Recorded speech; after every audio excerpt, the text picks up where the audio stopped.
I spoke today on the Amazon Effect panel, Pass or Play, at the Manufacturing Summit of the Inland Empire.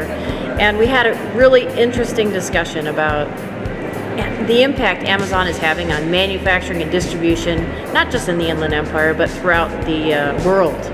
And really it boils down to is really been a disruptive force where it's changed the landscape for the better, because now we have superior customer experiences and expectations of customers, and it's how to meet those new challenges at high margins for us as suppliers and for our customers, and at the best cash flow, meaning that we want to have as little inventory throughout our system as possible while achieving these significant customer improvements.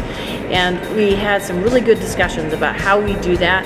Leveraging technology in today's market is absolutely essential, and leveraging your people and human capital is key. Looking at innovation and how you can move innovation forward in your companies. All of those pieces add together to how you can be a proactive, successful company in the future world here. And keep your eye out, because Amazon is one company. There's plenty of disruptors out there, and it's just keeping an eye out and perhaps becoming one yourself.